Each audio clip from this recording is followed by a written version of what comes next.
I'm going to see NVIDIA this week. I'm concerned about NVIDIA. What's your concern about NVIDIA, Jim? Well, have you seen the way that Bitcoin is traded? They still have this. They're moving away. Ethereum's new merger means that you do not need graphics cards. That has been an unintended consequence for NVIDIA. They make these great cards, and those people have been the people who've been mining have been using them. You do not need their cards anymore to mine. And at the same time, they haven't been able to make the transition yet to being artificial intelligence, virtual reality. We're just not there yet. Machine learning. So we've got the high-tech stuff not there yet producing earnings.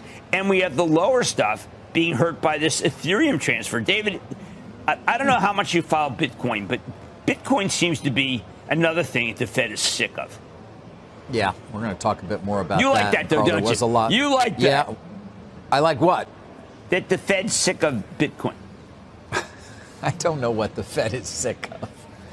Just agree with I did read a lot, Carl, this weekend about the merge, about the Ethereum merge. Yes. Got a lot of play. Of course, the theme seemed to be it's still not going to cure what's wrong with crypto, but it's obviously a good thing, certainly for energy use. Yeah.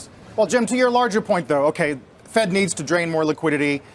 Clearly, 3,900 was pretty pivotal on Friday. I think BTIG pointed out it's actually the level that's had the most volume over the last 3 years. Right. But I assume now you're talking about revisiting June lows, right? Which for the S&P is about 5.5% away. Yes, for a lot of stocks. I think, well, look, if we got to get three breaks. We got to get the Chinese to get away from a COVID policy that is unnecessary. They have to take the Moderna. We have to have the Ukrainians drive out the Russians. And we have to have the Fed saying, OK, we know that 4% on a 2-year piece of paper is better than most stocks. So people are going to sell their stocks, take them down. And at that point, we bottom. And maybe it means it's to June. But I do think we bottom. I mean, I think that if we get any one of those three, Carl, we're going to regret that we sold, which is why you still have to stay the course. But you must be willing to take punishment. You have to, Carl. You can't just be out there and say, you know what? Buy, buy, buy. You have to say punishment and then buy.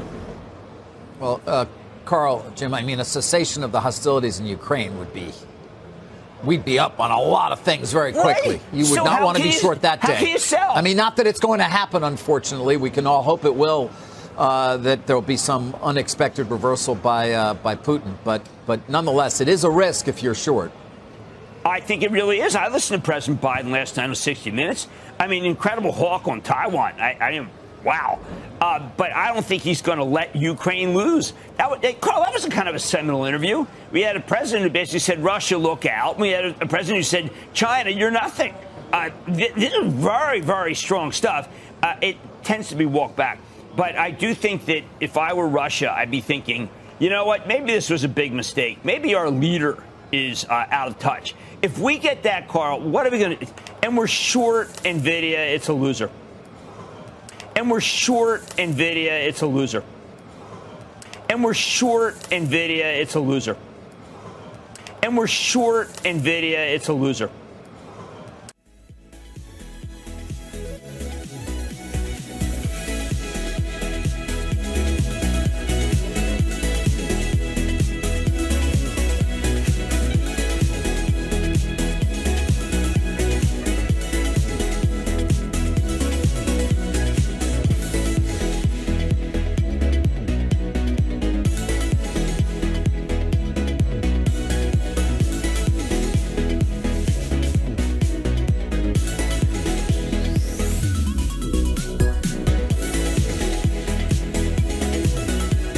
Their earnings report is a complete game changer, at least for quite a while.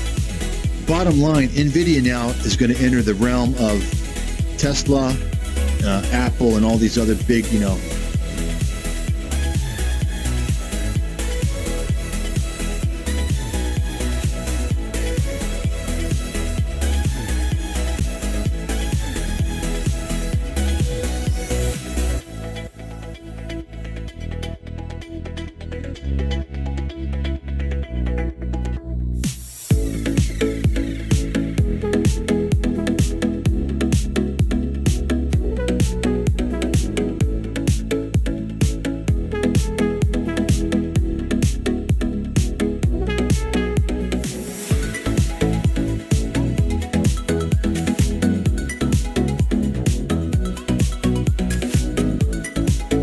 I mean, listen, NVIDIA can come down to 150, come down to $100.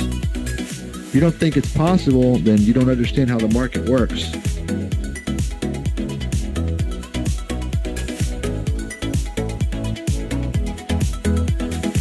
I mean, listen, NVIDIA can come down to 150, come down to $100.